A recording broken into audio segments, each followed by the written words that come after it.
So happy that everybody is here. We are in the month of August, our third month of this class, which is like so amazing how quickly that time has passed. It's fun that we get to continue learning together here with B'nai Yeshurun's Talmud class. And we're going to pick up where we left off last week, in the sense that we've been sort of doing these like deep dives into various subjects. And today, we're going to continue what we started last week, and I encourage you to go to the YouTube channel. You can watch all of the past classes if that's something you want to do, and I could probably go find that link before the class is over and drop it in the chat, or somebody else can do that. And what I'd like to do is very briefly review what we talked about last week, and then we'll jump in and continue this conversation where we left off. I'm going to share my screen because I think that will be an easy way to do that. Give me a thumbs up if you can see this. Okay, great. I'm going to remind you that to use the raised hand function whenever if possible, you can find that under the reactions tab. It's the one that looks like a hand like this. That's useful for me. You can wave into the screen, but just in case I'm not looking, I want to make sure to give you my attention. So do that what you will.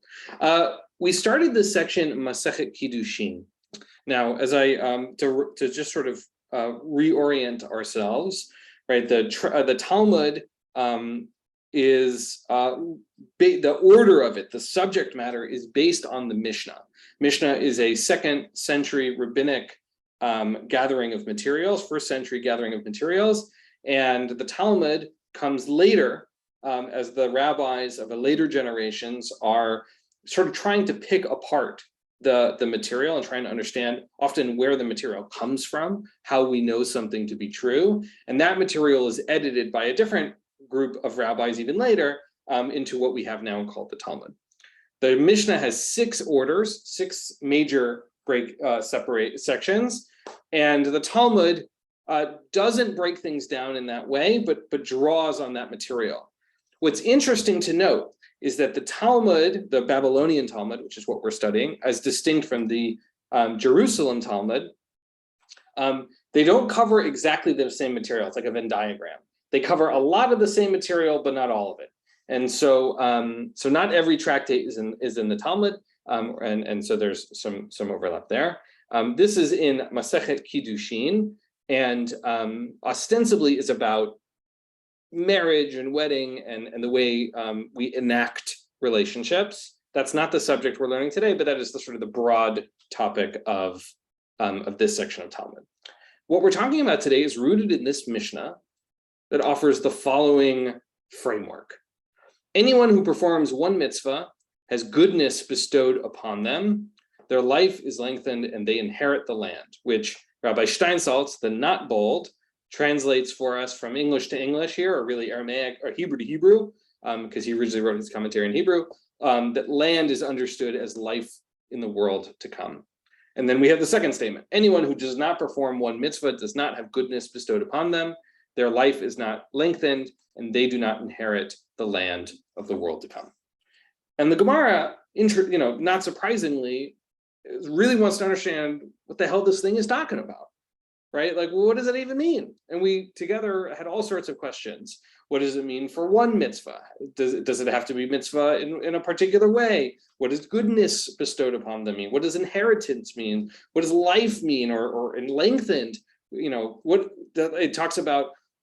Anyone who performs a mitzvah or doesn't perform a mitzvah, is that plus, minus, is there a neutral? We asked all sorts of those questions. And we got this text from the Gemara. The Gemara first brings up a contradiction from a different Mishnah in a section that is not in the Talmud. Peah is the 2nd tractate in the Mishnah, and but doesn't have a Talmud tractate attached to it.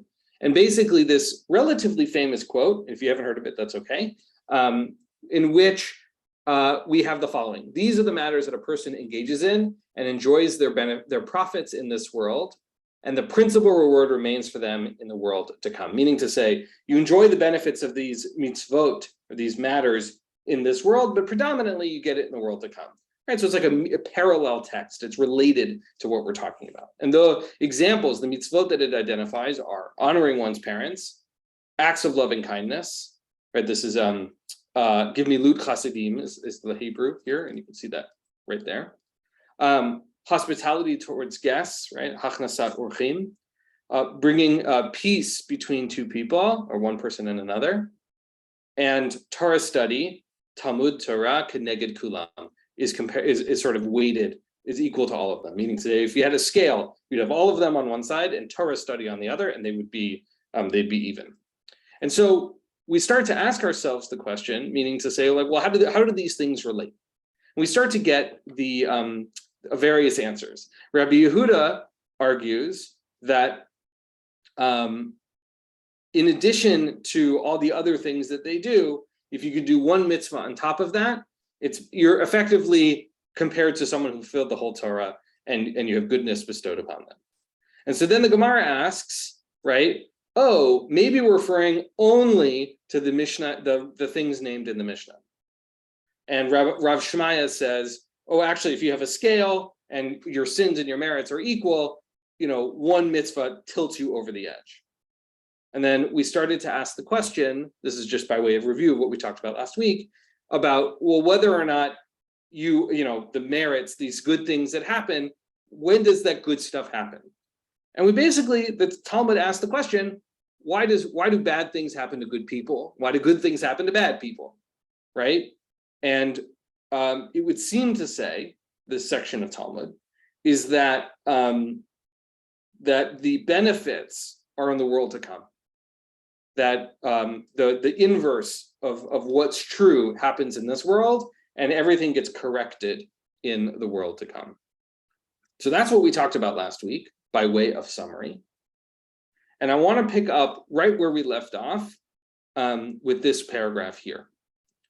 Now, I want to point out so one of the goals I have for all of our classes are, we learn how Talmud works, we learn what the text is saying, and we find a way to apply it to our own lives. And so I want to point out, at least in the first part, to talk about how Talmud works. And I want to point out to this word, matnitin. Does everybody see that? Give me a thumbs up if you see it. Yeah, awesome. So the word matnitin is the Aramaic word for our Mishnah. So if we scroll all the way back up, we can actually see that every Mishnah is introduced by an abbreviated word, which is matnitin. So it doesn't say Mishnah, it says matni, and then the chupchik is like, dot, dot, dot. And so we already know from the beginning that Abaye is quoting a Mishnah. So if we had nothing else, Amar Abaye, matnitin, our Mishnah. It's going to talk about the Mishnah. The other thing I want to point out is this word Rava. So remember that generally speaking, we don't have vowels in the Talmud. We're very lucky that the versions we have today have vowels, but generally they don't, or in a Vilna Shas version. And so if you're looking at this word, we might ask ourselves the question, how do we know it's not Rabbah? Or there are different rabbis. There's a Rabbah and there's a Rava. How do we know which one is which? And the answer to that question is not going to be what you think, which is that Rava has an aleph at the end and Rabbah has a hey at the end. And that's how we tell the difference. And it's important because they're different people and they have different views. And Rava and Abaye are often in conversation with each other, so we can start to pull out the evidence. Okay, before we get into it, Sheila, I see that you have your hand up. You are muted.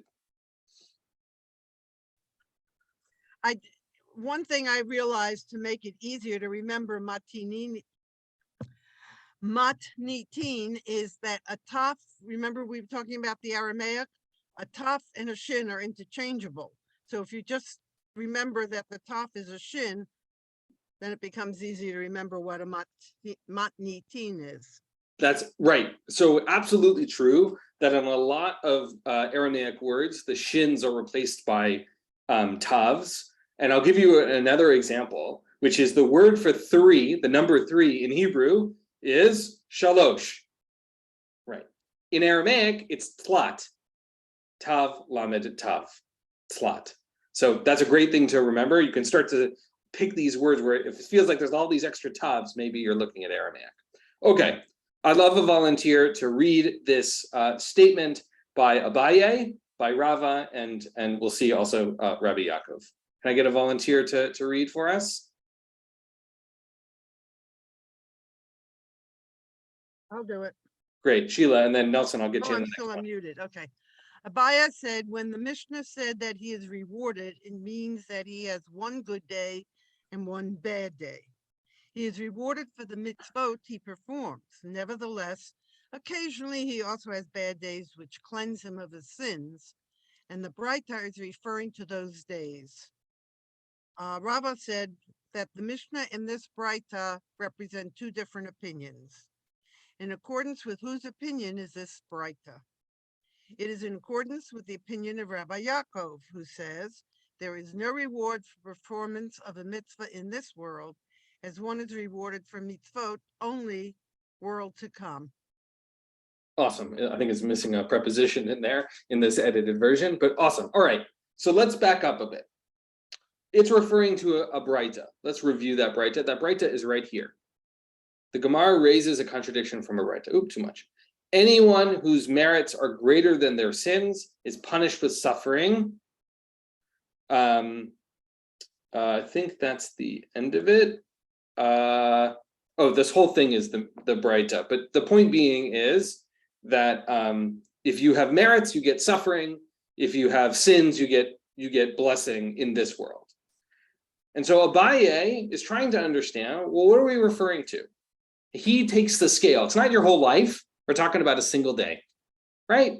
You do a mitzvah. Oh, okay. That day you have a good day. You do on some days you do a mitzvah and you get a bad day. Sort of they balance each other out, right? That the bad days sort of are like a cleansing. Again, we're starting to get a theology for these rabbis, and I would point out that that's not, by the way, a theology we have to take on, but we can start to pull out, at least for Abaye, a theology that exists. Rava is suggesting, no, actually, we don't have to make these things the same.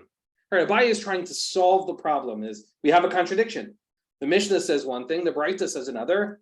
How do we resolve that? Abaye is saying they're the same thing, they're just referring to a different case. Rava has a different approach. He says basically they're just two different opinions. Right? They're not. We're not trying to mix them up and make them the same. They refer to different things. And here he said, and we have the question here: Ha mani, who is this? Who is this person that we're talking about? And the answer is Rabbi Yaakov. And he basically says his view is there's no reward for mitzvot in this world, only in the world to come. And I remember the bold is the text, and the not bold is the regular text, is the Rabbi Steinsaltz's commentary. Here's my favorite part about this version of the Gemara. And Nelson, I'm going to come to you to read, is these little P's, which are for the word personality. And so we're going to learn a little bit about Rabbi Yaakov. I love the fact that these are in here. These are my favorite notes, like the halacha notes and the other notes in the background. Super interesting. Personalities are my favorite. So Nelson, why don't you read a little bit about Rabbi Yaakov so that we can unpack this section with a little bit more context. I thought the P stood for Paul, which is my last name. And I have a son who's Rabbi Yaakov Paul. So this all works together. I couldn't have planned it better. Rabbi Yaakov. When the Gemara mentions Rabbi Yaakov without any addition, is referring to Rabbi Yaakov ben Kirshai, a contemporary of Rabbi Shimon ben Gamliel II, with whom he apparently maintained a close relationship. Rabbi Yaakov was one of Rabbi Yehuda Hanasi's teachers. His halachic and agadic statements are recorded in the Mishnah and Gemara. According to the Gemara here, Rabbi Yaakov's maternal grandfather was Elisha ben Avoya, also known as Acher. Okay, amazing. So there's a lot to unpack here. Let me give you some additional context. Rabbi Yehuda Hanasi is, or Rabbi Judah the Prince, as that's often translated, was a leader in the rabbinic community and is one of the editors of the Mishnah. Basically, we credit Rabbi Yehuda Hanasi with the Mishnah. He takes all of the teachings of his teachers and he brings them into this document that we're still studying today. The fact that Rabbi Yaakov like Rabbi Meir and Rabbi Akiva. These are all teachers who have wisdom. So we know that he's an authoritative voice. Second, Elisha ben Abuya, or Avuya here, can raise your hand. Are you familiar with this name? Acher, a little bit? It's okay, not? Okay. Elisha ben Abuya, who's also known, we're going to read about him in a second, known about Acher. His name is Acher, which means the other. Elisha ben Abuya is a super famous apostate. He basically rejects all of rabbinic teaching, and yet is still quoted in the Mishnah and the Gemara on a regular basis. But he had a personal experience. I think it's in the next paragraph. He's one of the people who were the four rabbis in Pardes. Right? Have you ever heard that story? We have the four rabbis who go into paradise, right? Okay. And if not, that's okay. Maybe we'll study that one after this. And the fact that Rabbi Yaakov's a descendant of Elisha ben Abuya is pretty amazing. Right? Again, just to get this context, where like he has this ancestor who was a super public apostate who rejected Judaism publicly, and yet is quoted here as an important teacher of Torah. Just amazing context. So then, with that information, right? So by the way, if he's a teacher and he's an early teacher, he probably has ancestry in that has memory of the temple falling, of the destruction of the temple. So he knows what suffering looks like, right? And he knows his grandfather knows what suffering is like. So here, what is his view? There's no reward for a mitzvah in this world. Now, with that context, that hits a little different, wouldn't we say? Not quite the same, just having that statement. Right, and Crystal, you mentioned Milton Steinberg's "As a Driven Leaf" is an account of Elisha ben Abuya. Absolutely true, and a pretty good book. Okay, any thoughts on this before we move on? I think we're going to learn a little bit about Elisha ben Abuya in the next paragraph.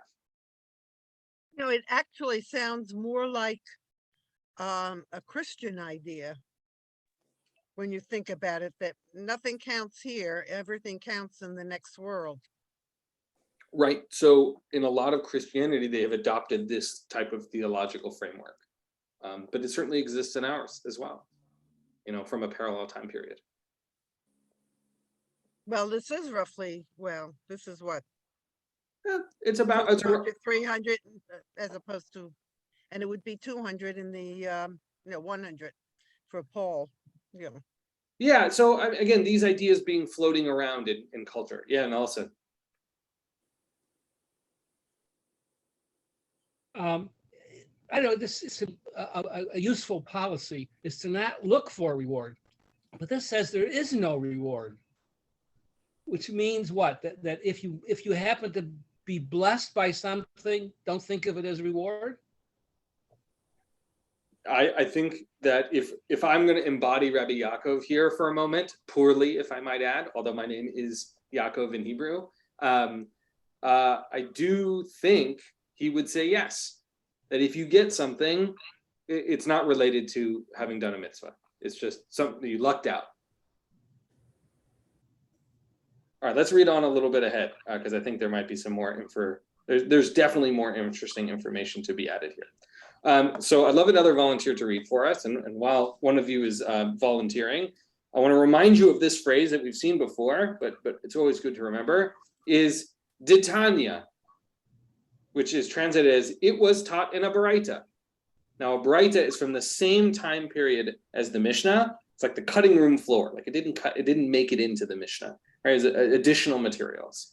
Great. So we're going to have some biblical text here. Can I get a volunteer to read for us? Anybody want to? I'll do it. Great. Thank you, Jackie. As it is taught in the Baraita that Rabbi Yaakov says, there is not a single mitzvah written in the Torah whose reward is stated alongside it, which is not dependent on the resurrection of the dead. The reward is actually bestowed in the world to come, after the resurrection of the dead. All right, Jackie, I'm going to pause you there really fast. All right, so let's unpack that really quickly. Rabbi Yaakov is saying, in the Torah, there is no description of a reward that is attached to it that is that isn't dependent on Michaye HaMetim, right? Of this bringing back Tichiyat HaMetim is how it's phrased here, right? We talk about this in the Amidah, right? Of the resurrection of the dead, which is a concept that exists in relationship to the world to come. Jackie, I want you to finish reading, and then Karen, I'm going to come to you. How so? With regard to honoring one's father and mother, it is written that your days may be long and that it may go well with you. That's from Dvarim. With regard to the dispatch of the mother bird from the nest, it is written that it may be well with you and that you may prolong your days. Right. So what Rabbi Yaakov is saying here, thank you, Jackie, is that the two examples in Deuteronomy here of these mitzvot, right, that your days may be long, he is understanding that to refer to the world to come. And then he quotes this other mitzvah, which is dispatching the mother bird from its nest, which we have here in the background information, which I'm going to read really quickly. There's a mitzvah in the Torah that one who finds a nest in which a mother bird is sitting on her eggs or with her fledglings, the person must dispatch the mother bird, right, shoo them away before taking the eggs or the chicks. The rabbis clarified that this mitzvah only applies to kosher birds. Thank you, Rabbi Steinsaltz, for that the description. But it's a really serious mitzvah that shows up in the Torah, and as you'll see why much later. And in context of that, it says, it may be well with you that it may prolong your days. And what here Rabbi Yaakov is saying is, what we're talking about is the world to come. All right, Karen. So Olam Haba isn't mentioned in the Torah. That's just in the Gemara and the Mishnah, right? I do not believe the phrase Olam Haba shows up in Torah. I don't know whether or not it shows up in Tanakh, but it's certainly not in Torah that I'm familiar with. So, was there more you wanted to add to that? No, I'm just saying he's saying that your reward is going to be in the world to come. There isn't a single mitzvah written in the Torah whose reward is stated, which isn't dependent on resurrection of the dead, except resurrection of the dead isn't mentioned in the Torah. So he's got this, okay. It's great evidence to say it's never mentioned, and then it's never mentioned, right? Right. Again, with his context, we're starting to see, well, we have these issues where it says your day may be long. It says it also in the context of honoring one's parents, right? So that it may lengthen your days, right? We saw that before. So there's some conflict here, right? Where we have these things, some things we sort of instinctually know to be true, right? We talked about, why does bad things happen to good people? As an example, we know that just being a good person doesn't mean that life is always going to go your way. But here we know that this is not the end of the story. Can I get another? Yeah, Sheila. This whole idea, if it's not mentioned in the Torah, and I'm talking now the 5 books, the Chumash, then this whole idea of Tichiyat HaMetim is a later idea, right? I believe so, right? That was what Karen. Okay, so that it may have to do, where did the Christians get it? In other words, it must come from other literature. As not a person who is an expert in any way on Christianity, I can't speak to that, but it's certainly a concept that exists in rabbinic literature. Bill Satin. Yeah, if I'm remembering correctly, by the time the rabbis were having these conversations, they've already, I don't want to say given up, but they've already excluded God's power in the world, meaning miracles weren't happening anymore, prophets weren't coming anymore. We're kind of at a time where we've got the word and we've got the law, and that's what we're doing.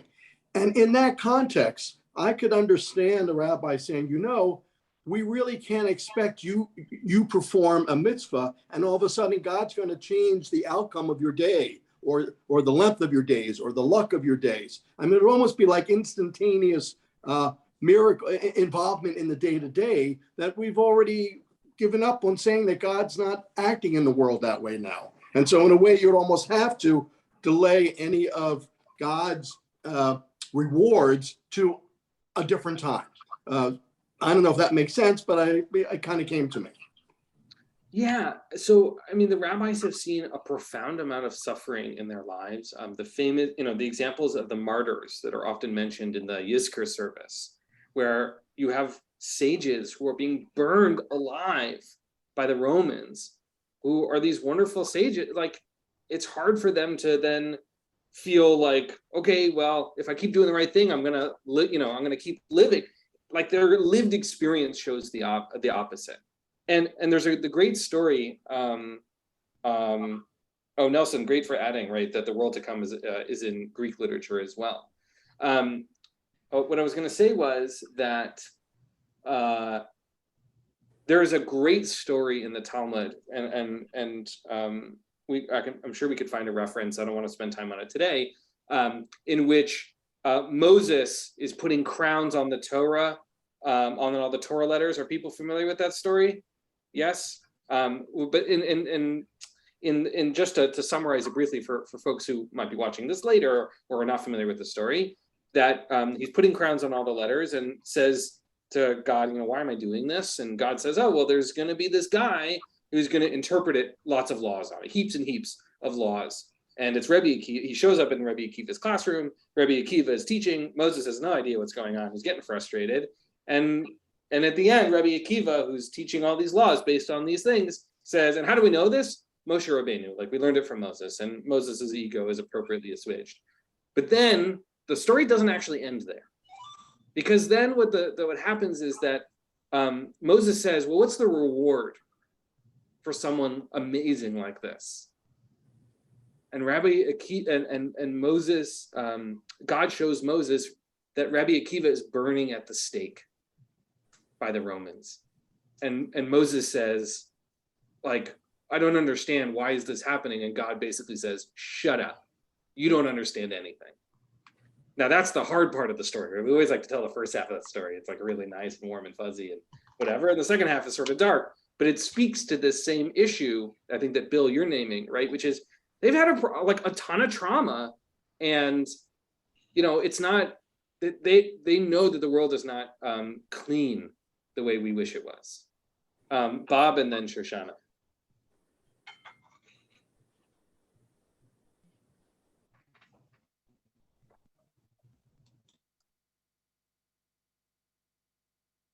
Bob, you're muted. Got it. It's the only reward that's mentioned is length of days. So if you walk past the beggar and you hand him money, you get a feeling of doing something good without expectation of having your life lengthened. It's so to say that there is no reward because one reward is missing or is deferred doesn't mean that there isn't possibly any other reward along the way. I love that, right? So meaning to say that the rabbi's definition of reward here might be more limited than how we might define reward. Yes. And that there could be other rewards that are not in the now that are not later. Not now and not later? That do exist now, with irregardless of what happens later. Right. If I do, if I give tzedakah and I feel really good about it, that is a reward in itself, as an example. Right. I think it's relatively clear that the rabbis are not thinking in terms of like an emotional reward. And so, yeah, that's definitely a piece of it. Shoshana and then Nelson. I was going to say that eternity is the same as Olam Haba, is it not? In the Garden of Eden, they gave me Adam a choice of the tree of life or the tree of good and evil. Good and evil, you will surely die, but the tree of life, I believe it says you'll have eternity. Anyway, the word eternity is mentioned in the Torah, is it not? I'd have to go look it up, the exact phrase, but let's assume. Well, so it's funny. The word phrasing is ha'olam haba, right? So literally translated as the next world. Olam is this funny word, which definitely shows up in the Bereshit Genesis text, and it often refers to the world or the universe. The sense of forever is something we've attached to, like, that's the haba part, that's the next part. And so I wouldn't translate ha'olam haba as eternity.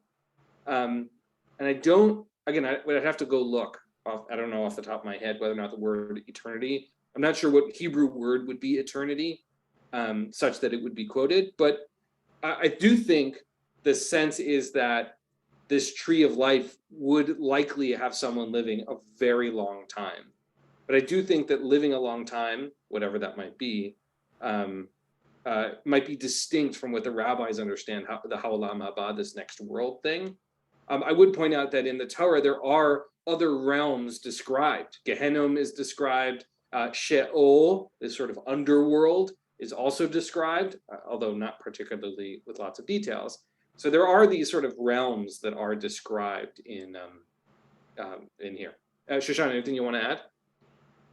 Well, it also says if you chose the tree of good and evil, at least in my midrash says that, I don't remember where I read it, that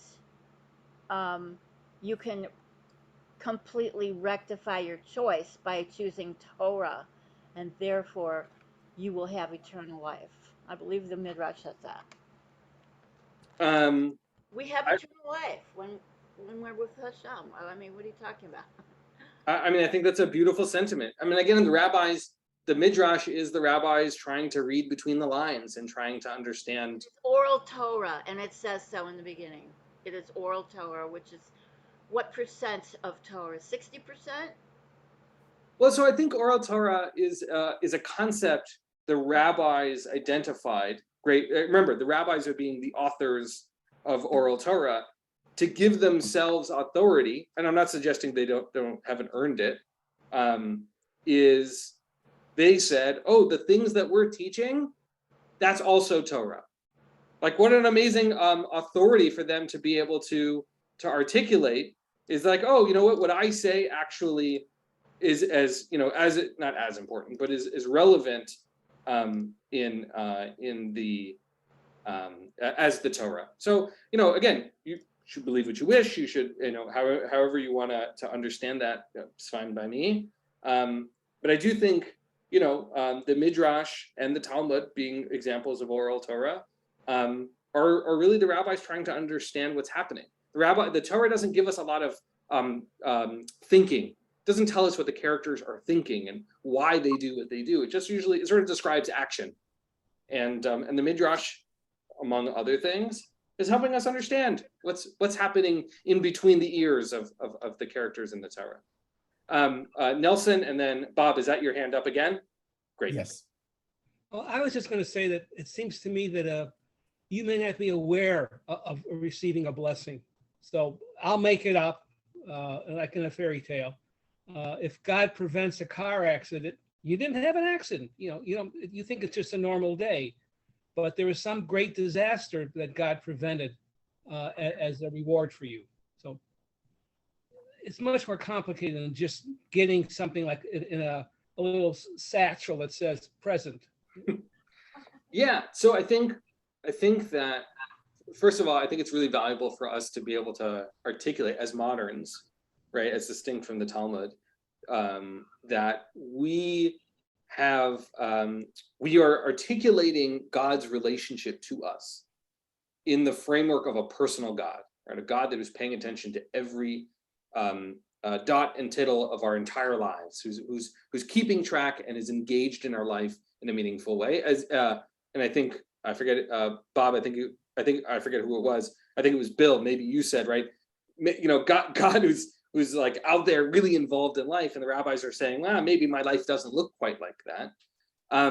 As distinct from, the Rambam, who in some of his writings is describing God as this natural force, right? That gets much more refined in later time periods. He doesn't go as far to say there is no such thing as personal God. And so I think for us as moderns, we have lots of concepts of God, as did the rabbis at the time. We have different language for them. But what God looks like in our lives is it's a challenging one. It's not, there's no clear answer, right? If I don't get into a disaster, do I even know, right? Using your example, Nelson. Bob, and then we're going to read on a little ahead. Just a quick thought is when they're saying the world to come, that doesn't mean like the planet to come. Say more.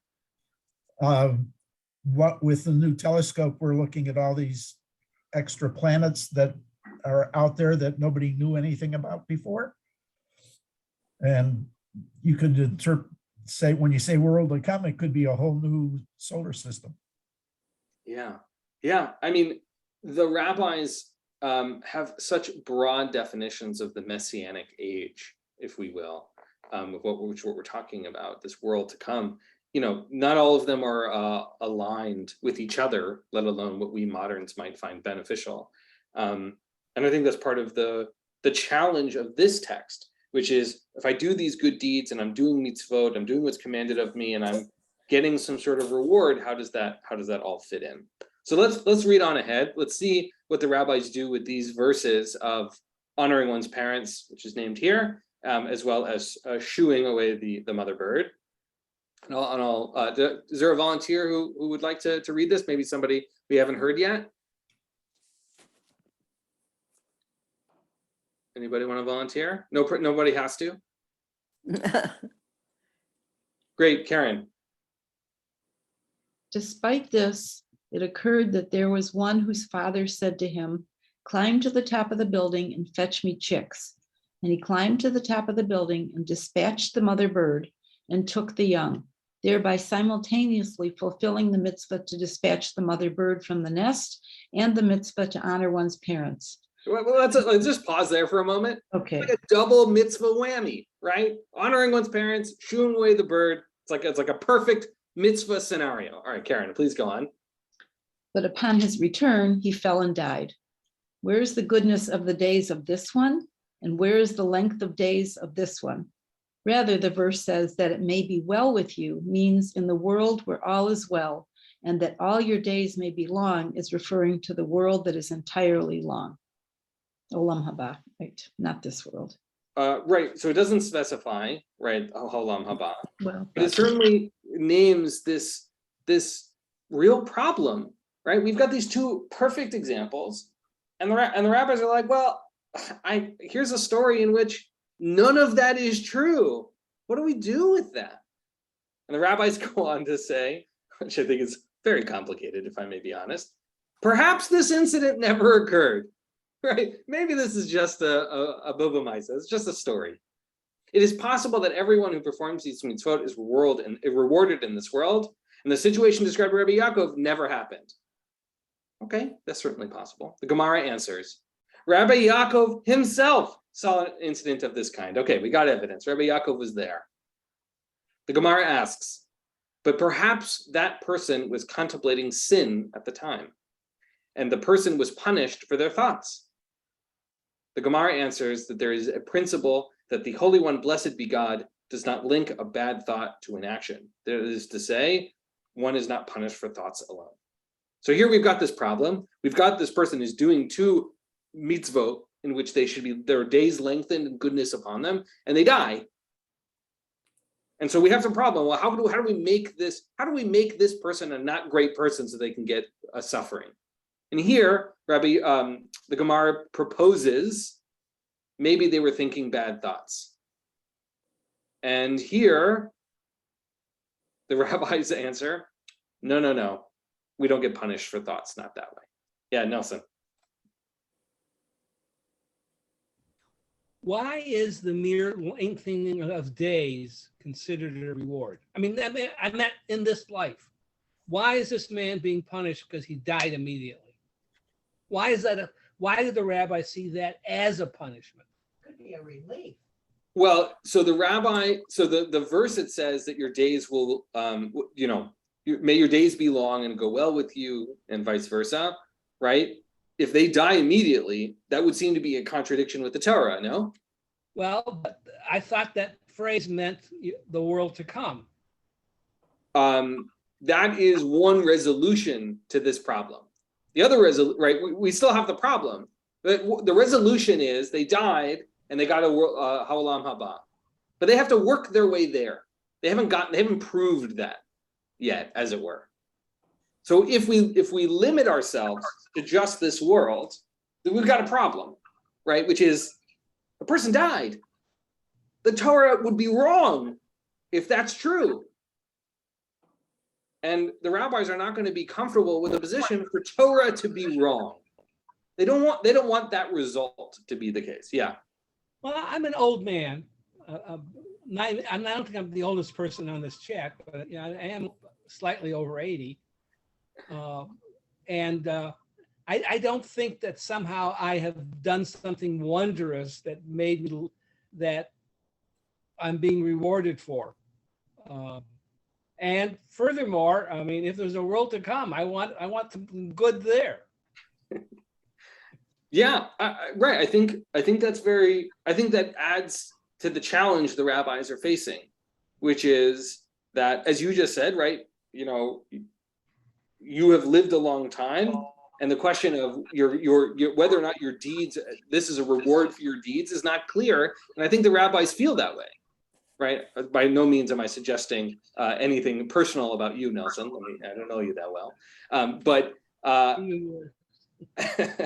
but I think that's exactly the problem the rabbis are facing, which is that, like, we don't see, right? It's like causation isn't correlation. Right? I think that's the phrase, or something along those lines. Those lines, right? We don't seem to have clear linkages between the actions, mitzvot, and living a long time. I think like I'm 34 years old. I'm not as old as you are, Nelson. Since you were naming your age. From my perspective, at this moment, long life is a reward. And whether or not my deeds result in that reward, not being clear, but certainly for this person in this story, it's clear from the Torah, I think. It's a weird phrase to even say out loud, right? Clear from the Torah, because Torah is not so clear, I think. It would seem to say that long life is a reward for these specific actions. And that's not true in this story. And we have a problem. Like, there's a problem there. Yeah, Bill Satin. So in science, when you start, you have a theory and you collect some data and it matches perfectly, life is good. All of a sudden, some either new idea comes along or some new data comes along, and you have to adjust to that. And in science, you need it to be demonstrable that what you've adjusted to is defendable and can be proven and reproduced. The beauty here is, as the rabbis, maybe we're looking at it the wrong way. Maybe it's not like they're being forced to postulate the world to come to make the Torah correct. Perhaps they're looking for the ability to say, oh, if we come up with this idea of a world to come, we can solve all problems by throwing it in there. And Moshiach as well, we can throw all problems there, because guess what? We can't ever test it. We won't ever know. And so it makes life very easy. Torah can always be correct in one way or the other. Their authority, as you're saying, in the written word, in which a lot of these ideas and concepts are better developed, can be enhanced, because they're never wrong, because they've created a bucket of this world to come and Moshiach and all these other things that are not provable or disprovable, but they solve, quote unquote, solve all these problems. So I think the thrust of your point is right. And I would say the following. The rabbis don't have a sense of science, right? That being a relatively modern conception. So that being said, and halacha, whenever I teach kashrut, I always write on the board, halacha isn't science, and I underline it. And when everybody says to me, well, that's not how that really works, I point to the sign. It's like, no, halacha isn't science. It's not really related to this. I do think the following, which is really important, that there are a number of different solutions to this problem. One solution, the one of Rabbi Yaakov, is the reward is only in the world to come, right? This last phrase here. But Abaye had a different problem, a different solution, which is, we're not talking about a life, we're talking about every single day. Good comes to you, bad comes to you, they have different purposes. One's an atonement, one's a reward, it's not quite the same. We have different folks here who are offering different answers, right? Oh, well, it's really about the end of the day, Rav Shmaya says, if your sins and merits were equal, then the one mitzvah mushes you over, right? That your mitzvah, your reward is really just in the aggregate at the end of your life. And so I think Haolam Haba is one solution as you've described it.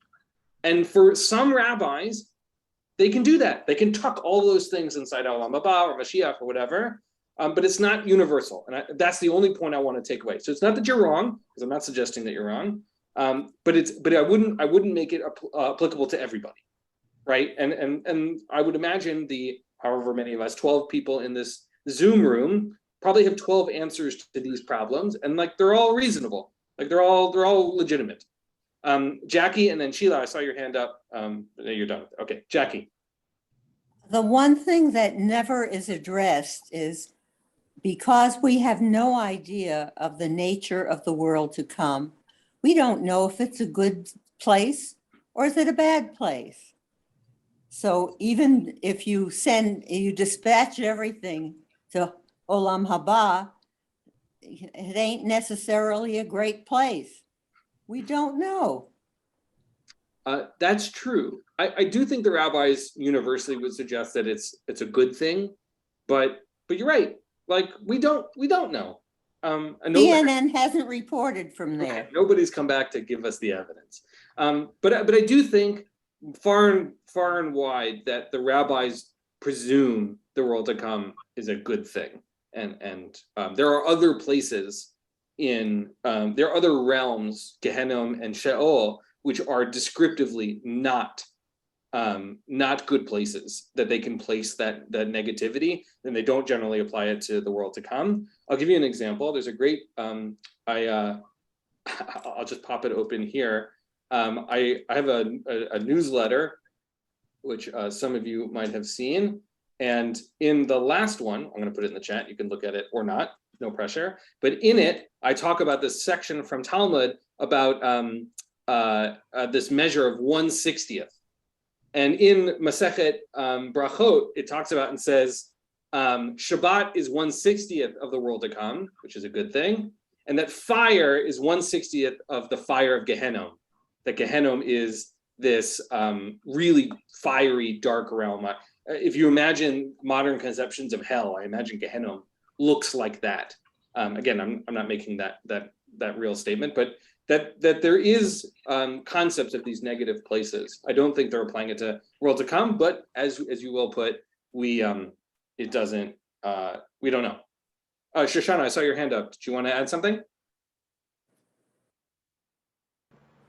Yeah, Psalm 126 mentions, I'm reading it now, that when God brings about the return to Zion, we will have been like dreamers. Then will our mouths be filled with laughter and our tongue with joyous song. They will say among the nations, God has done great things for them. I think it sounds like the world to come. It sounds great. Joyous song. So let's stick with that. I think if we read that verse from Psalms about the world to come, it does sound pretty awesome. I also think, certainly in various prophetic books, they're talking about more historical types of events, like Jeremiah talking about the Greek invasion and his concerns there. But yeah, it sounds pretty awesome. I wouldn't mind more laughter in life, so I'll grant you that. All right, let's read a little bit more with our last 10 minutes or so, and then we'll come back to this next week. Okay, so we have this question, which is, well, maybe this person who died wasn't such a saint, wasn't such an amazing person doing all these mitzvot. Maybe they were thinking bad, sinful thoughts. And we have this principle, bad thoughts don't equate action. And we have talked about that in the past when the whole series on intentionality. Again, we could look at that at the in the YouTube channel if you want to look at those again. But here we see it sort of linked again. The Gemara asks, perhaps Dilma, that's this word here, perhaps, I love that word. Dilma, he was contemplating idol worship, right? This dead person it wasn't just any sin, it was idol worship. And it's written in regard to idol worship in the book of Ezekiel, so I may take the house of Israel in their own heart, which indicates that a person is punished for idolatrous thoughts. All right, so we got some scriptural evidence here, right? The Gemara answers, Rabbi Yaakov is saying this as well. If it enters your mind, which I want to just pop up here, if you can see this phrase, I salka da'atach, does everybody see the words I highlighted? Yeah. I salka da'atach, which is translated as if it enters your mind. It's the idea, it's like if it occurs to you, like it should occur to you. It generally doesn't, but if it does, right, that there is a reward for performing a mitzvah in this world, right, because Rabbi Yaakov doesn't think that. Why didn't these mitzvot protect this person so that they did not come to contemplate idol worship? Meaning to say, okay, it's not just that he shouldn't have died, the mitzvot should have prevented this type of thinking. Since that person was not protected from the thoughts of idol worship at the time, this indicates that the performance of mitzvot does not entitle one to merit reward in this world. So in the conversation we were having, Bob, you identified that maybe reward isn't just Olam Haba, but it's also good feelings, right? That we've done the right thing. Here we see another. One potential reward for mitzvot is that you have alignment in your thinking, right? That you're not thinking sinful thoughts as a result of doing mitzvot. We hadn't talked about that as a possibility, but it seems we're adding the list of potential rewards: long life, Olam Haba, good feelings, and here, clear, sinless thoughts. Yeah, Nelson. I don't know. I've been struck by the book of Job. Job's friends are punished by God for supposing that Job must have done something bad because he was being punished. He was sick. And that it's not right for friends to suppose that someone has done something sinful, and that's why they're being punished. So aren't we picking on this guy? He died. He must have done something bad. It's terrible. We haven't witnessed anything bad, and I just think we're being bad by just making that judgment. I love that, right? Like we as the rabbis and we the readers are like picking on this guy who's done like not only nothing wrong, but 2 mitzvot, right? Like named in the Torah. If you might recall, to your point, the section we learned on longevity a few weeks ago, or probably more than a few weeks, a while ago, was all about people's wisdom on how to live a meaningful life. And one of them was not to act like Job's friends, right? Not to assume the worst of them. So you're in good company there. Bob. What isn't discussed is that the death of this guy could have saved him from a more horrible death. Suppose he had some kind of condition. One that comes to my thought is ALS, which is a horrible death.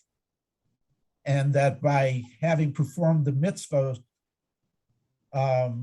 he was allowed to die less horribly. Right, that the reward is a reduction in suffering, suffering as the sort of the opposite of reward is what I'm hearing you say, right? That suffering over a long period of time is the thing we're trying to avoid with mitzvot, right? If nothing else, and that his death might in fact be a reward. It's certainly possible. I mean, certainly possible. What do I know? But I think that it's hard. It's a hard position for us to be in, to say that, again, I feel so conflicted about this, right? On one hand, we want to say that death for someone who's truly suffering might in fact be a gift. Like I grew up in the state of Oregon where doctor-assisted suicide was legal, right? So like I understand that for some, and I think very reasonably, suffering is too much, and they want to. Death is a gift. I would also say that I don't know that the rabbis really want to fall in that camp, which is to say that death is a good thing. But I think the avoidance of suffering as the general principle that you're naming here, I do think the rabbis are trying to figure out.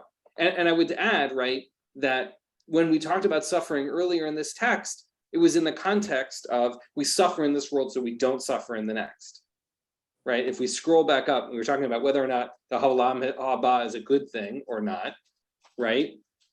We have here, where does it go?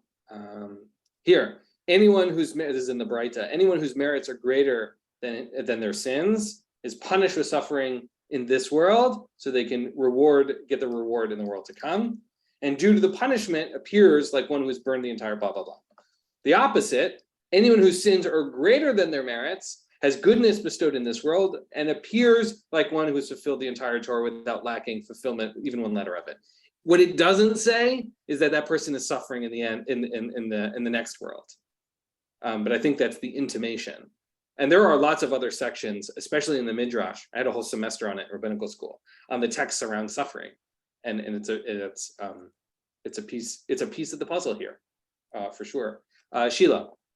Maybe this is what you were part of what you were saying, is that if we don't have the mitzvah to start with, then we wouldn't do anything. The idea that there is that it's a mitzvah and that there will be some reward of some kind is what makes us do things. Yeah, so I think when we talk I about, don't know how much they were thinking of, what's the end game of this? There are people who rush in to help people who are, in an accident. They will rush into a car that's on fire in order to save someone. They're really not thinking of, a reward of some sort. They may have thought about it. In other words, that might be their religious feelings, that we do help people and we don't think about, and, will we be rewarded? But at the moment when they're doing these things, every time the kid goes up to take take the mother bird out, he's not thinking of falling. He's not thinking that, he's going to die. He's just doing what he's supposed to be doing. And I realize that most of the time we have to have a reason for doing it. And the reason is because we will be rewarded in some way. And maybe we can say that Hal Krishna's idea is that what do we do after he dies? In other words, the reward is that we talk about a kid who did a mitzvah, and that was very important. I mean, it's one of these dilemmas of religion. yeah, so I want to name a few things. One is that I think one of the important conversations in this context, I see you, Shoshana and Nelson. I think an important part, one of the things I wanted to bring up when we learn these texts, and we only have another minute or so, so we'll all be very succinct, which is I think there is a really important conversation to be had, and maybe that's what we'll pick up next week, is why do we do the things we do? Like, what are our motivations? Reward, avoidance of suffering, a sense of commandedness is true for many people. God said so, and that's good enough for me. Certainly an option. I mean, I have my own, complicated relationship to commandedness, and I'm not prescribing one for anyone. But I do think that part of this conversation, on one hand, is a theological worldview, and another is why do I make the decisions I make? What motivations move me? And so maybe if I were to offer homework, which is not something I plan on doing, I'd be curious to hear what people think over the course of the week as you think about the actions you take, especially with Tisha B'Av this week, thinking about what motivates you. Why do you make the decisions you make? Why do you do the mitzvot that you do? I'd be curious, maybe next week, while in the chat, we'll be able to share what we've thought during that week. Okay, Shoshana and Nelson, very quickly, so that we can end as close to on time as possible. Yeah, Shoshana. Love is a huge motivation. Nobody's talking about it. I would definitely add that to the list. I love that. Okay. Thanks, Shoshana. Nelson, last word. Well, I belong to a Shabbos study group with many of the participants in this are also there. And in discussing the Shema, I think we came to an opinion, or at least I felt we did, that God wants us to do things because they're right, but just in case they'll put up a stick for those who aren't motivated that way. And so I don't think in terms of reward. I think in terms of reward. I do things, I think, because they're right. Now, I'll argue with people about this. They'll tell me, you're not, you're pretending you don't, or the reward is to feel good because you're doing what you think is right or something. But I just think that's bad psychology. Yeah, I mean, I certainly am not going to prescribe a worldview for all those things. I think the second paragraph of the Shema is a profoundly complicated one. And I would say the way I deal with it is that I aspirationally wish that good things happen to good people and bad things happen to bad people, and that the world was so clear. That's how I navigate that paragraph, which is, the question of do good, get good, do bad, get bad. But I think this conversation in the Gemara that we were unpacking today and last week and now next week is that it isn't so simple, and the choices we make are more complicated, and whether or not it's reward, right? The motivations of the choices we make. I mean, I think so much of rabbinic literature is about Jewish decision making. At any given moment, we have a choice to make. What am I going to wear? What am I going to eat? What am I going to do with my time? Am I going to go for X, Y, and Z? Whatever. Part of what we do, because we make thousands of decisions every day, is to have these Torah, the Torah in the broad sense, there to provide us information to be able to make those choices, and our own values as attached to it. Okay. It was a very intense session this week. So grateful that all of you were here. And we'll see you next week, Thursday at noon. Be well, everybody.